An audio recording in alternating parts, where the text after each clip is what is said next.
Existem segredos que nem o tempo, nem a umidade dos arquivos militares conseguem decompor totalmente.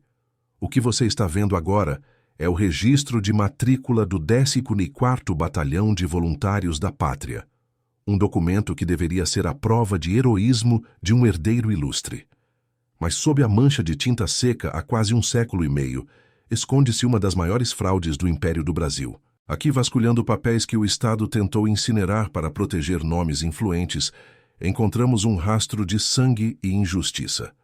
O nome que tentaram apagar é o de Sebastião Ferro.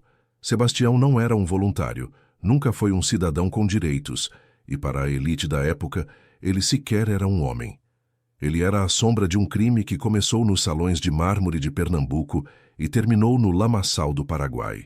O ano era 1866 e o Brasil sangrava em uma guerra que parecia não ter fim. Enquanto os tambores da guerra ecoavam no Rio de Janeiro, na província de Pernambuco, o pânico tomava conta das grandes fazendas de açúcar. A convocação para o fronte não escolhia apenas os pobres. Ela batia à porta dos herdeiros das maiores fortunas do país. Domênico de Albuquerque, o filho único do temido coronel Custódio, havia recebido a ordem de marcha. Para a família Albuquerque, a guerra não era uma questão de honra nacional, mas um risco inaceitável para a linhagem política e financeira. Domênico era um covarde cercado de privilégios, um homem que tremia ao ouvir o som de um trovão. Imagine-o de um canhão. O escândalo de uma deserção destruiria o prestígio da família na corte de Dom Pedro II. Foi então que, no silêncio do escritório da Casa Grande, sob o cheiro de charutos e conhaque, um contrato de sangue foi selado. O coronel Custódio olhou para Sebastião Ferro, o homem que cuidava de seus cavalos e conhecia cada palmo daquelas terras como a palma da mão. Sebastião possuía uma inteligência silenciosa, uma força física que intimidava os capatazes e uma lealdade que o coronel pretendia distorcer. A proposta era simples e cruel. Sebastião iria para a guerra fingindo ser Domênico. Ele vestiria a farda do herdeiro, responderia pelo nome do senhorzinho e enfrentaria as baionetas paraguaias em seu lugar. Em troca, uma promessa que valia mais que a própria vida para um homem escravizado. A carta de alforria assinada e registrada. O que Sebastião não sabia é que para o coronel aquela promessa era apenas uma forma de descartar um servo e salvar um filho. Se Sebastião morresse no pântano do Chaco, o segredo morreria com ele, e Domênico seria celebrado como um herói que deu a vida pela pátria. Se ele sobrevivesse, o coronel já tinha planos para garantir que ele nunca reivindicasse sua liberdade. Inscreva-se no canal agora, para não perder o desenrolar desta investigação histórica, onde cada detalhe revela uma ferida aberta do nosso passado. A partida para o porto do Recife foi feita sob o manto da madrugada, para que ninguém notasse a troca de identidades. Sebastião Ferro subiu no navio de transporte de tropas, carregando uma farda que não lhe pertencia e um nome que ele odiava. Ao seu redor, centenas de homens pobres, ex-escravizados e retirantes eram empilhados como mercadoria descartável. Enquanto o navio cortava as águas em direção ao sul, Sebastião observava os oficiais de linho branco que bebiam vinho no convés superior. Eles não sabiam que entre os soldados que eles chamavam de carne de canhão estava um homem com a mente mais afiada que qualquer tática de manual. A guerra não é um poema, e o pântano do Paraguai não perdoa mentiras ou arrogância. Assim que as tropas desembarcaram em Paço da Pátria, a realidade do inferno se revelou em cores de terra e sangue. Sebastião Ferro, agindo sob o nome de Domênico, logo percebeu que a estratégia dos generais brasileiros era lenta e custosa em vidas humanas. Enquanto os oficiais se escondiam atrás de tendas protegidas, Sebastião passava as noites em claro, aprendendo a ler o terreno. Ele aprendeu a distinguir o som de um morteiro paraguaio antes mesmo dele ser disparado. Ele desenvolveu um instinto para antecipar emboscadas nas matas densas do Chaco, algo que os manuais europeus dos generais não ensinavam. Em pouco tempo, os homens do 14º Batalhão pararam de olhar para as patentes e começaram a olhar para Sebastião. Ele não tinha galões no ombro, mas tinha o respeito de quem sangrava nas trincheiras de Curupaiti ao lado deles. Ele se tornou o líder tático de um batalhão de esquecidos, homens que o governo considerava invisíveis, mas que Sebastião transformou em uma unidade de elite informal. O momento definitivo veio durante o cerco suicida em Humaitá, quando uma brigada inteira foi encurralada pelo fogo inimigo. O coronel da brigada, um homem de linhagem nobre, estava prestes a ordenar uma rendição que resultaria no massacre de todos os seus subordinados. Foi quando o suposto Domênico de Albuquerque tomou a frente, contrariando ordens superiores. Com uma precisão cirúrgica, Sebastião organizou uma linha de defesa usando o relevo do terreno a seu favor, algo que ninguém havia notado. Ele não apenas salvou a vida do coronel, mas permitiu que a brigada rompesse o cerco e capturasse uma posição estratégica fundamental. Naquela noite, sob o clarão dos incêndios que consumiam as tendas, o oficial, em um gesto de gratidão impulsiva, pregou uma medalha de prata no peito de Sebastião. O oficial desconhecia a verdadeira condição daquele homem. Ele acreditava estar condecorando o filho de um influente fazendeiro de Pernambuco. Mas para Sebastião, aquela medalha era a prova física de sua dignidade, um objeto que provava que ele era mais do que uma propriedade. No entanto, a glória de um homem escravizado é a maior ameaça para o sistema que o criou para ser submisso. Enquanto Sebastião vencia batalhas no fronte em Pernambuco, o coronel Custódio recebia cartas detalhando os feitos heróicos de seu filho. Em vez de alegria, o coronel sentiu um frio na espinha que nenhuma cachaça conseguia aquecer. Se Sebastião voltasse como um herói condecorado, o segredo da covardia de Domênico se tornaria uma bomba relógio. O prestígio da família Albuquerque desmoronaria se a corte descobrisse que o herói de Humaitá era, na verdade, um escravo montador de cavalos. O retorno das tropas em 1870, após a queda de Assunção, não seria o fim da guerra para Sebastião Ferro. Ele trazia consigo mais do que medalhas. Trazia documentos, cartas de oficiais que testemunharam sua bravura e o registro oficial de seu comportamento exemplar. Ele trazia a promessa de liberdade reconhecida, em teoria pelo próprio exército imperial. Mas ao cruzar os portões da fazenda dos Albuquerque, o ar mudou. Não havia bandas de música, não havia recepção de herói, nem mesmo o olhar de agradecimento do homem que ele salvou da desonra. O coronel Custódio o recebeu no pátio, mas seus olhos não estavam na farda de Sebastião, e sim nos documentos que ele carregava na mão. Ali naquele reencontro, Sebastião percebeu que o campo de batalha do Paraguai era menos perigoso do que a varanda da Casa Grande. O herói precisava ser apagado para que o mito do herdeiro pudesse sobreviver. A ordem foi dada em um sussurro, no mesmo escritório onde o pacto havia sido feito anos antes. O registro militar de Sebastião deveria ser destruído e o homem que o carregava reduzido ao silêncio definitivo. Naquela noite, Sebastião foi chamado sob o pretexto de prestar contas da viagem e receber sua tão sonhada alforria. Ao entrar no porão da moenda, o cheiro de melaço azedo e o som de correntes batendo anunciaram a emboscada.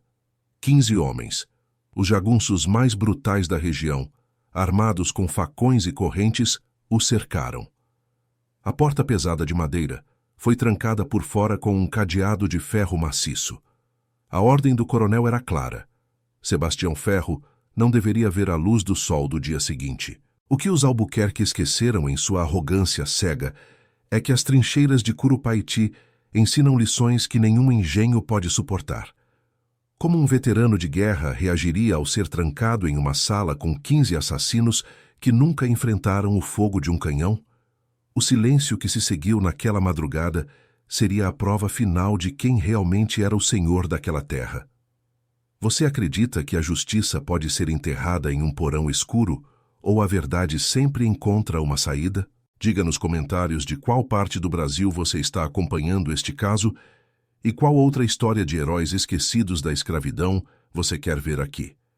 O que aconteceu dentro daquele porão não foi um castigo, foi o início de uma reviravolta que as autoridades tentaram esconder por gerações. Amanhã, quando o sol nascesse, nada na fazenda dos Albuquerque seria como antes. A pergunta que ecoava no silêncio da noite era: quem abriria aquela porta pela manhã? A resposta mudaria a história militar do Brasil para sempre.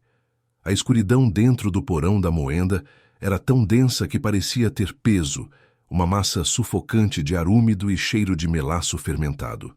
O som do cadeado batendo contra a porta de madeira maciça selou o destino que o coronel Custódio havia traçado para o seu substituto. Lá fora, o silêncio da noite pernambucana era interrompido apenas pelo canto lúgubre das corujas e pelo vento que balançava o canavial. Mas dentro daquelas paredes de pedra-sabão, o som era outro. O roçar de solas de couro no chão de terra e o tilintar metálico de lâminas sendo desembainhadas. 15 homens estavam ali, distribuídos estrategicamente pelos cantos, movendo-se como predadores que já sabiam o resultado da caçada.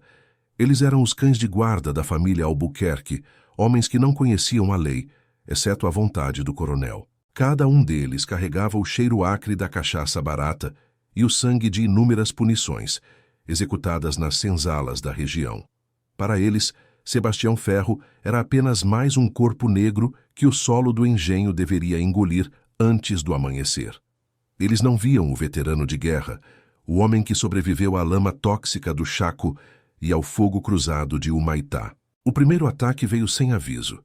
Um golpe lateral de facão que visava o pescoço de Sebastião, desferido por um jagunço que acreditava na facilidade da tarefa. Mas Sebastião não estava mais naquele porão.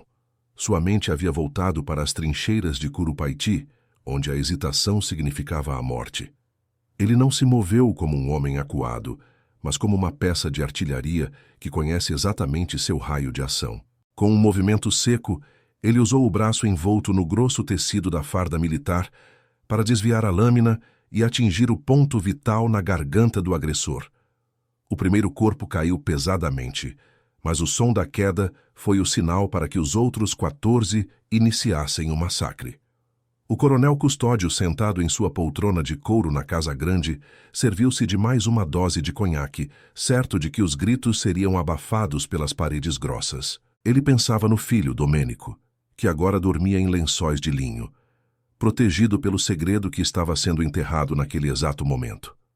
O que o coronel não entendia era que a guerra transforma um homem em algo que a escravidão não consegue mais conter. Sebastião Ferro usava as colunas de madeira da moenda como escudos naturais, forçando os capangas a se aglomerarem em espaços estreitos. Ele não usava a força bruta contra 15. Ele usava a geometria do combate, a mesma que os oficiais de elite estudavam em livros que ele nunca teve permissão para ler. Cada golpe que ele desferia não era para ferir, era para incapacitar, para remover uma ameaça de forma definitiva e silenciosa. Naquela escuridão, ele era o único que sabia como se mover sem ser visto, como respirar sem fazer barulho, como matar sem hesitar. A arrogância dos capangas começou a se transformar em um medo primal, um terror que eles nunca haviam sentido antes. Eles estavam em vantagem numérica, mas sentiam que estavam sendo caçados por algo que não conseguiam compreender.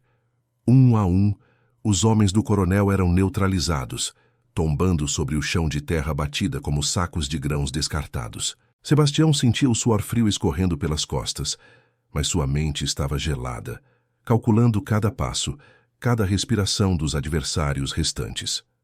Ele se lembrou do oficial que lhe deu a medalha de prata e de como aquela pequena peça de metal agora queimava contra o seu peito sob a farda.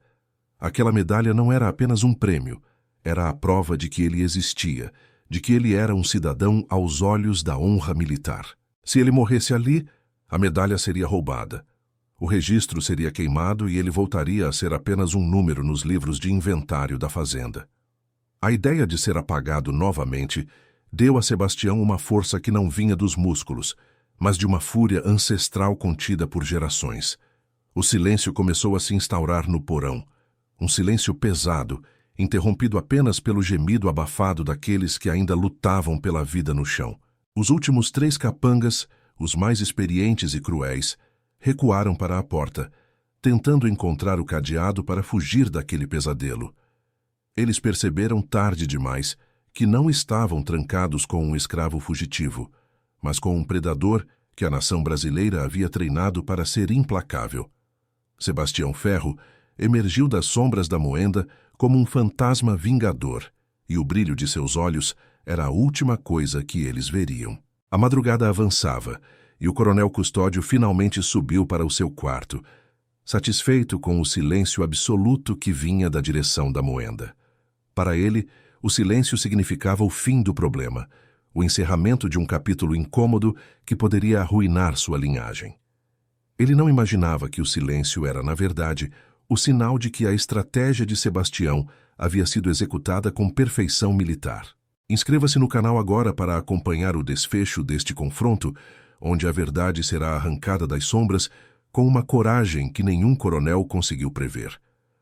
Ao amanhecer, a rotina da fazenda começou como qualquer outra, com o som do sino convocando os trabalhadores para o campo. O coronel desceu para a varanda, esperando que seu feitor trouxesse a notícia de que o serviço havia sido concluído e que o corpo já estava em uma cova sem marcação.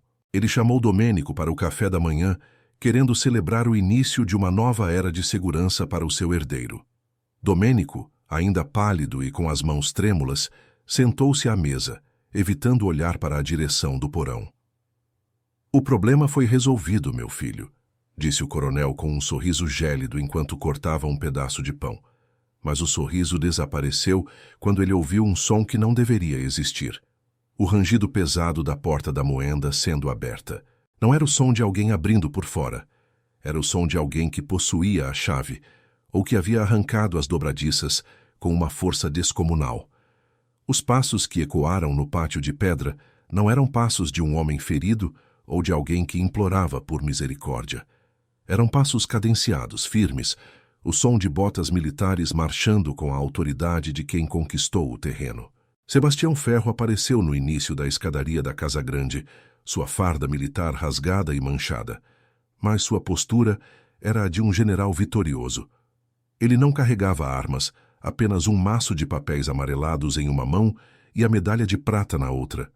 O coronel Custódio sentiu o sangue fugir de seu rosto, enquanto Domênico deixou cair a xícara de porcelana que se estilhaçou no chão. Sebastião não disse uma palavra. Ele apenas caminhou até a mesa onde o café era servido, sob o olhar estupefato dos escravizados domésticos. Ele depositou os documentos e a medalha sobre o linho branco da mesa, exatamente entre o pai e o filho. Eram os papéis que provavam que Sebastião Ferro era o homem que o exército reconhecia como o herói de Humaitá. Eram as cartas que descreviam como Domênico de Albuquerque, na verdade, nunca havia saído da segurança de Pernambuco. "A guerra acabou, coronel", disse Sebastião, com uma voz baixa que parecia vir das entranhas da terra. O coronel tentou gritar pelos seus guardas, mas percebeu que não havia ninguém para responder. Os 15 homens que deveriam protegê-lo e ocultar seu crime estavam silenciosos no chão do porão, neutralizados por um único soldado. Sebastião não buscou a vingança física naquele momento. Ele buscou algo que o coronel temia muito mais: a exposição. Ele sabia que o coronel tinha conexões, mas Sebastião também tinha as suas, forjadas no fogo da batalha com homens que agora ocupavam altos cargos na corte. O que o coronel Custódio não sabia era que durante a noite no porão, Sebastião não apenas lutou pela vida, mas preparou sua próxima manobra. Ele havia enviado dias antes uma cópia de seus registros para um oficial no Rio de Janeiro, que devia a vida ao soldado Domênico. O cerco agora não era militar, era burocrático e moral, e as paredes da Casa Grande começavam a parecer tão estreitas quanto as do porão. Mas a maior surpresa ainda estava por vir, algo que Sebastião havia descoberto durante seus anos de serviço e que o coronel guardava às 7 chaves. A alforria de Sebastião nunca seria assinada, porque legalmente ela já existia em um cartório que o coronel acreditava ter subornado. Havia um segredo na linhagem dos próprios Albuquerque que tornava a posição de Sebastião ainda mais perigosa para a família. O confronto na varanda era apenas o prelúdio de um escândalo que abalaria as estruturas do império. O que havia naquele documento extra que fez o coronel Custódio cair de joelhos diante de seu antigo escravizado? E como Sebastião Ferro conseguiria sair da fazenda vivo, agora que o segredo mais obscuro dos Albuquerque estava em suas mãos? A justiça histórica estava prestes a cobrar seu preço, e o recibo seria escrito com a tinta da verdade que ninguém conseguiu apagar.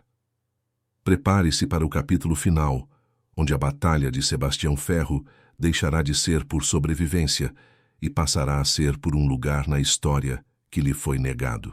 O porão foi o fim de 15 homens, mas o que sairá daquela fazenda agora é uma força que nem o Império poderá conter. Amanhã, o Brasil conhecerá o verdadeiro rosto de seu herói. O silêncio na varanda da Casa Grande era tão pesado que o som do orvalho caindo das telhas parecia um trovão. Domênico de Albuquerque, o herdeiro que nunca sentiu o cheiro da pólvora, tremia tanto que o líquido em sua xícara criava ondas concêntricas. Sebastião não era mais o homem que cuidava dos cavalos. Ele era a encarnação de uma guerra que a elite pernambucana tentava ignorar. "O senhor pensou que o pântano me comeria, coronel", disse Sebastião. Sua voz era um murmúrio áspero, calejado pelos gritos de comando. Ele estendeu o documento adicional que havia mencionado, aquele que continha o selo de lacre vermelho da própria Corte Imperial. O coronel Custódio, com as mãos trêmulas, pegou o papel, e o que leu ali foi a sentença de morte de sua linhagem política. Não era apenas um registro militar, era uma carta de recomendação direta, assinada por um general que devia a vida a Sebastião. Nela, o general declarava que o soldado que lutava sob o nome de Domênico de Albuquerque era, na verdade, a mente por trás das maiores vitórias daquela brigada. O segredo não estava mais trancado em um escritório em Pernambuco. Ele já havia percorrido os corredores do Rio de Janeiro. "Se eu não sair por aquele portão em 1 hora", continuou Sebastião, "um mensageiro entregará a prova de sua fraude ao presidente da província." O coronel olhou para o porão, esperando que algum de seus 15 capangas aparecesse para silenciar aquela voz insolente. Mas ele sabia, pelo olhar de Sebastião, que ninguém viria. O silêncio da moenda era o silêncio de um cemitério de reputações. Domênico, em um surto de covardia e desespero, tentou avançar sobre Sebastião, mas um simples olhar do veterano o fez recuar para os braços do pai. O coronel Custódio percebeu que a força bruta não funcionaria contra um homem que havia vencido a morte em Humaitá. A única arma que restava ao senhor era a burocracia, a mesma que ele usou para escravizar e apagar a história de tantos outros. Mas Sebastião Ferro havia aprendido a lutar em 2 frontes, o das baionetas e o das leis que os poderosos distorciam em benefício próprio. Ele exigiu não apenas sua alforria, mas o reconhecimento oficial de seu tempo de serviço militar, com todos os soldos acumulados. O coronel, derrotado pela própria trama, foi forçado a assinar os papéis ali mesmo, diante dos olhos arregalados dos escravizados que serviam o café. A notícia da derrota do coronel Custódio correu pela fazenda como um incêndio em palha seca, atravessando as senzalas e chegando às vilas vizinhas. Inscreva-se no canal para garantir que histórias como esta, que o tempo tentou apagar, cheguem a todos os cantos do Brasil. Sebastião Ferro não fugiu para o mato como um refugiado. Ele caminhou pela estrada principal em direção à cidade do Recife. Ele trazia consigo a prova de que a coragem não se herda com o sobrenome, mas se conquista no barro da realidade. Ao chegar à capital, Sebastião procurou o juiz de paz, um homem chamado Dr. Manuel Veras, conhecido por sua retidão inabalável. Veras era um veterano da Revolução Praieira e tinha um profundo desprezo por aristocratas que compravam patentes enquanto outros sangravam. Quando Sebastião apresentou os documentos rasurados e a medalha de prata, o juiz percebeu que tinha em mãos o maior escândalo militar da década. O confronto final não ocorreu com facões, mas com penas e tintas em um tribunal que o coronel Custódio acreditava controlar. O coronel tentou alegar que Sebastião era um desertor e que os documentos eram falsificados por abolicionistas radicais, mas a rede de contatos que Sebastião forjou na guerra começou a se manifestar. Cartas de sargentos e cabos começaram a chegar ao tribunal. Eram homens que não se importavam com a cor da pele de quem o salvou, mas com a verdade que o Império tentava esconder sob rasuras. O escândalo explodiu nos jornais da época, e o nome dos Albuquerque passou de sinônimo de poder a motivo de piada e desonra nas rodas sociais. Domênico foi ridicularizado publicamente incapaz de sustentar a mentira de sua bravura diante das evidências irrefutáveis de Sebastião. O coronel Custódio viu sua influência política evaporar, suas terras serem hipotecadas para pagar as multas e os processos que se seguiram. Mas e Sebastião Ferro? O que aconteceu com o homem que desafiou o sistema e sobreviveu a 15 assassinos em um porão? Ele não buscou a vida de um herói público. Ele usou seu soldo militar para comprar um pequeno pedaço de terra longe das influências dos antigos senhores. Lá, ele fundou uma comunidade de veteranos negros, homens que, como ele, deram a vida por um país que ainda os via como propriedade. Sebastião nunca guardou a medalha de prata em uma caixa. Ele a transformou em um símbolo de resistência para todos que passavam por suas terras. O registro de matrícula do 14º Batalhão, aquele que mostramos no início, permanece até hoje com a rasura grosseira que o Estado tentou usar para apagar Sebastião. Eles conseguiram manchar o papel, mas não conseguiram destruir a memória de quem abriu a porta do porão pela manhã. A história de Sebastião Ferro é a prova viva de que a justiça histórica pode tardar, mas deixa rastros que nenhuma tinta consegue cobrir totalmente. O porão dos Albuquerque tornou-se uma lenda local, um lugar que os moradores dizem ser assombrado pelo som de correntes se quebrando. O destino de Domênico foi o ostracismo. Ele morreu sozinho, assombrado pela sombra do homem que viveu a vida que ele não teve coragem de enfrentar. O coronel Custódio viu seu império de açúcar desmoronar antes de fechar os olhos pela última vez, sabendo que sua linhagem terminava em vergonha. A vitória de Sebastião Ferro não foi apenas individual. Foi a primeira grande rachadura na muralha de mentiras que sustentava a escravidão no Brasil.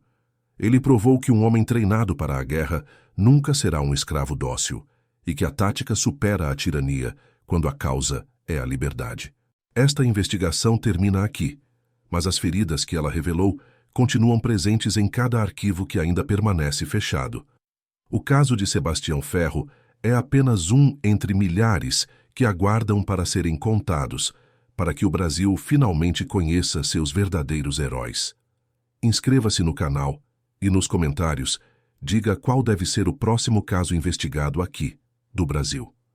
Sua participação ajuda a manter viva a chama da verdade que muitos tentaram apagar no silêncio dos porões da história.